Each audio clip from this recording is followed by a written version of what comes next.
की मांगे पूरी हो।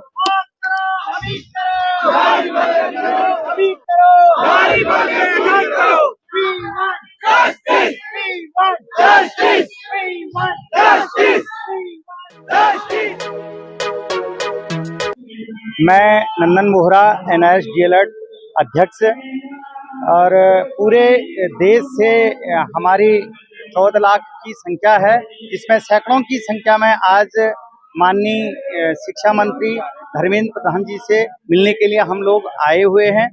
और जैसा कि हम सुबह उनके आवास पर गए थे, एक शिष्टाचार के साथ उनके साथ गए, पर माननीय मंत्री जी हमसे नहीं मिल पाए और उनके कार्यालय द्वारा पुलिस प्रशासन की गाड़ी बुलवा करके हमको जंतर मंतर पर भेज दिया गया है। और क्या मांगे हैं? हम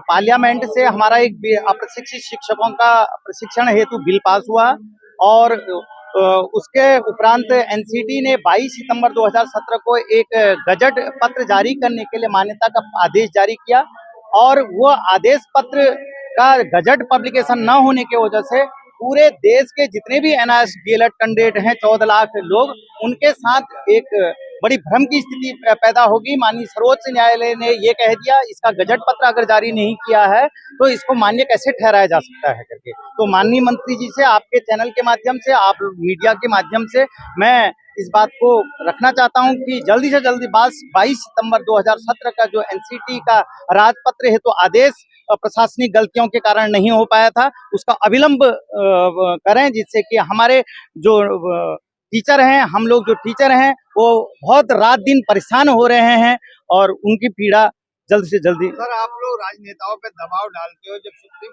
हाई कोर्ट या कोर्ट ने आप लोगों को इसका निरस्त करा, इसका निवारण करा, तो आपको कोर्ट का रास्ता अपनाना चाहिए ना। आप लोग धरना प्रदर्शन पे उतर आए।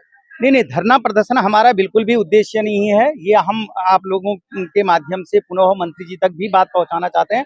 हम शालीनता के साथ शिक्षक होने के नाते हम अपना परिचय देना चाहते हैं शालीनता का, और मंत्री जी के समक्ष हम कोई धरना प्रदर्शन के लिए नहीं, केवल अपने इस प्रार्थना को कहने के लिए आए हैं कि आप MHRD के सचिव साहब को, NCT के चेयरमैन साहब को आदेशित करें कि 22 सितंबर का जो पत्र है, रिकॉग्नाइजेशन ऑर्डर है, उसका राजपत्र क्यों जारी नहीं हुआ, किसकी गलती के कारण नहीं हुआ। इसको विवरण तरीके से बताएं, सरलता से बताएं, जो समझ सके लोग बाग। ये जो बच्चे मतलब इससे पीड़ित हैं, लाखों हजारों की तादाद में, लाखों की तादाद में मैं तो कहूँगा, इसको समझ सके जिसके पास ये संदेश जाए, आपका तरीके से बताएं। देखिए, हम जो भारत सरकार द्वारा वर्ष 2017-19 में एक DLED का प्रोग्राम किया, और वो DLED का प्रोग्राम क्यों किया, उससे पहले देश में शिक्षा का अधिकार अधिनियम RT एक्ट लागू हो गया था, जो कहता है कि शिक्षकों को गुणवत्तापूर्ण शिक्षा मिलनी चाहिए, बच्चों को गुणवत्तापूर्ण शिक्षा मिलना चाहिए। इसके लिए सेक्शन 23 के तहत जो टीचर हैं, 23 अगस्त 2010 की NCT की अधिसूचना के आधार पर जो टीचर हैं वो वेल क्वालिफाई होने चाहिए। पर भारत सरकार के द्वारा अनेक राज्यों के द्वारा जब यह संज्ञान लिया गया, उन्होंने पाया कि हमारे राज्यों में प्रशिक्षित टीचर नहीं हैं, और उनका जब डाटा कलेक्ट किया गया, पूरे देश में 14 लाख संख्या पाई गई, जिनमें से हम लोग जो यहाँ पर आए हुए हैं, हम लोग भी उसमें सम्मिलित हैं। उसमें सरकारी, गैर सरकारी सभी टीचर थे, उनकी 14 लाख संख्या थी। पार्लियामेंट में एक बिल पास किया गया, उस बिल पर यह ध्यान रखा गया कि ये 14 लाख शिक्षक हैं, इनको प्रशिक्षित कैसे किया जाए।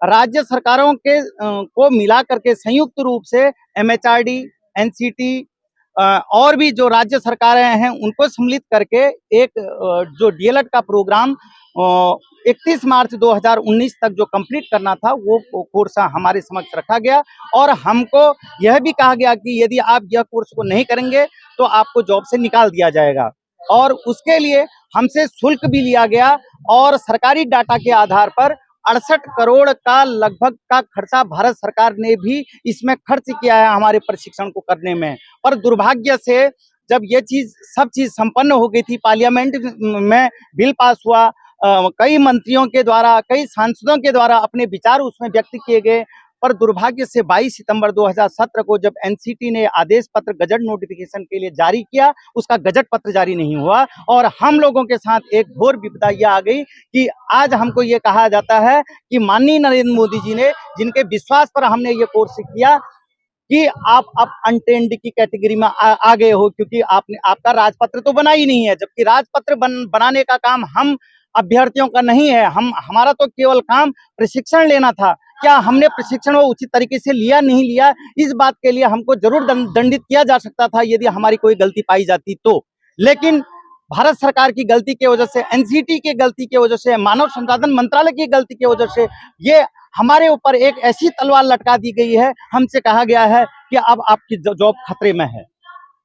तो ये किन किन राज्यों की समस्या है जो आप बता? ये सर सभी राज्यों की दिक्कतें हैं, देश भर में दिक्कत है सर। ये न केवल एक राज्य के, सभी राज्यों, आप किसी भी व्यक्ति से पूछिए, अभी कई लोग आपके कैमरा में आ भी नहीं पा रहे हैं, तो ये अलग अलग राज्य से, कोई वेस्ट बंगाल से, राजस्थान से है, उड़ीसा से है, बिहार से है, अलग अलग राज्यों से ये यहाँ पर उपस्थित हुए हैं। क्यों सर? तकरीबन अभी जो जॉब लगी हुई है, जिनको राज्य सरकारों ने एनआईएस वालों को जॉब दे दी है, उनकी संख्या तकरीबन 2 लाख के लगभग है अभी, जो बिल्कुल बेचैनी की स्थिति में हैं।